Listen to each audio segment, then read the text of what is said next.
E chegamos nessa querida, que é a ADPF. Parece nome de partido político, mas nada mais é do que a última ação do controle concentrado de constitucionalidade, que é a arguição de descumprimento de preceito fundamental. E para a gente entender melhor como funciona a ADPF, vamos começar falando do fato de que ela também foi incluída na emenda número 3 de 19... emenda constitucional, tá, gente? Emenda número 3 de 1993, e ela é regulada mais especificamente, o seu procedimento é regulado mais especificamente pela Lei 9.882 de 1999. Mas o que são preceitos fundamentais? Bom, para início de conversa, nem a doutrina e muito menos o STF já chegou a um consenso do que seria o conceito de preceitos fundamentais.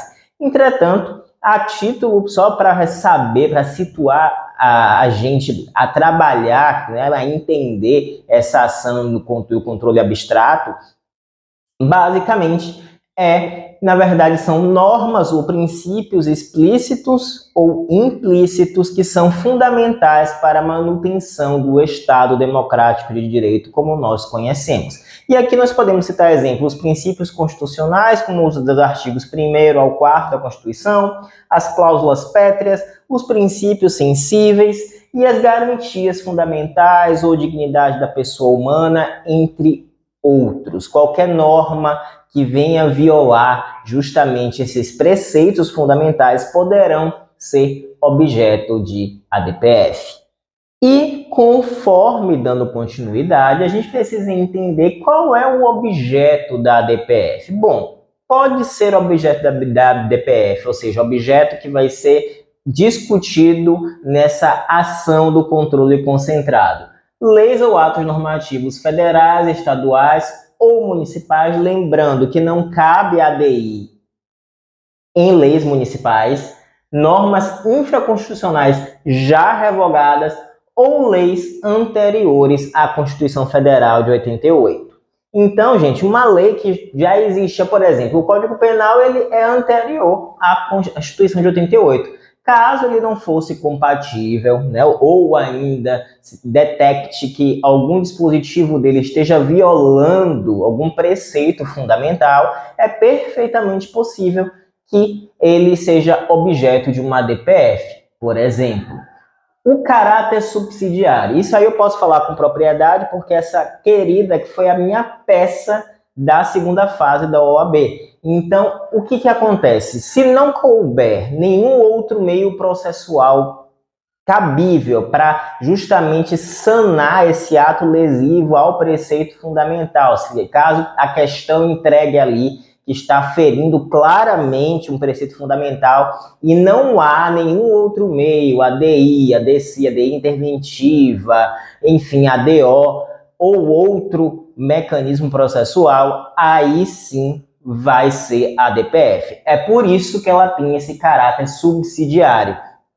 Então, não é à toa que nós estudamos, pelo menos é melhor didaticamente estudá-la por último dentro das ações do controle concentrado. Os legitimados são os mesmos que vocês já viram em todas as ações e são os mesmos da DI, né? Lá do artigo 103 da Constituição Federal. A competência é do STF, lembrando que no caso dos legitimados, prefeito ou quem quer que seja, ou cidadão, pessoa física, não pode propor a DPF. Entretanto, nada impede que o cidadão, por exemplo, ele provoque o Procurador-Geral da República, se ele tiver acesso, para que ele proponha a ADPF. Mas é só um detalhe e vamos adiante, porque a competência pertence ao STF.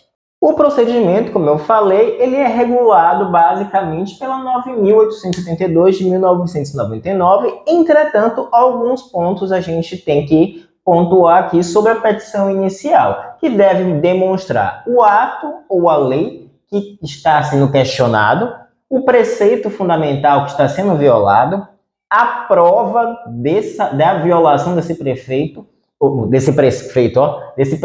fundamental e a controvérsia judicial relevante. Eu botei um asterisco aqui porque não é um requisito essencial.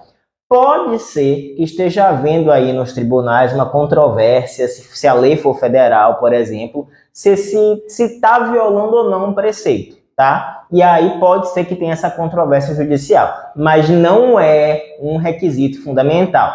E segundo o artigo 4º da Lei 9.882 de 1999, em seu parágrafo 1º, se houver outro mecanismo processual capaz de sanar esse ato lesivo a algum preceito fundamental, não caberá à ADPF. Ela é como se fosse a feiticeira Escarlate lá em Vingadores Ultimato, né? Quando ela chega para dar uma coça no Thanos, quando ninguém conseguir, então ela é como se fosse um deus ex machina, aqui como o povo fala no cinema, né? Ela só vai servir se ninguém der jeito, né, no ato ou na norma que está sendo questionada. Aí a gente usa a ADPF. E aqui está o pulo do gato na ADPF. Diferentemente da ADI, que a gente, na maioria das vezes, pede-se que a lei ou parcialmente ou totalmente seja extinta do julgamento jurídico, do ordenamento jurídico. Caso a ADPF seja julgada procedente, as autoridades vão ser comunicadas pelo Supremo de qual forma? De quais são os parâmetros, o modo, ou seja, as circunstâncias e as condições de interpretação que o preceito violado ele deve ser respeitado e adotado dentro da lei ou ato normativo. Não necessariamente esse dispositivo ele vai ser extinto do ordenamento jurídico, mas pode ser que na decisão da DPF a sugestão não é nem uma sugestão, a determinação que uma interpretação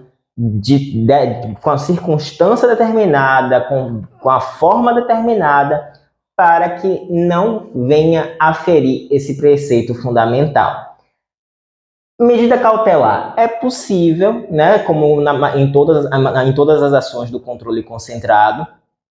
Então, se for concedida, né, a medida cautelar liminar, os tribunais e os juízes vão suspender todos os processos que estejam justamente ali tramitando com justamente essa lei ou ato normativo que esteja supostamente violando o preceito fundamental, e também vão suspender as decisões desses processos, mas vão respeitar a coisa julgada. O que já foi julgado antes da propositura da ação vai permanecer com esses efeitos, e o efeito ex nunc, né, a partir dali, então pronto. A decisão final, ela é erga omnes e também vinculante, ou seja, simplesmente vai atingir a todos, todo mundo vai sofrer os efeitos do impacto do julgamento da DPF, e vinculante é que o Poder Judiciário e os demais poderes da administração pública indireta devem respeitar essa decisão. No próximo bloco, nós vamos falar de um aspecto muito importante do controle difuso, uma exceção, mas que eu deixei para incluir aqui na DPF, porque é uma coisa pequena, mas é uma exceção importante que a gente tem que comentar.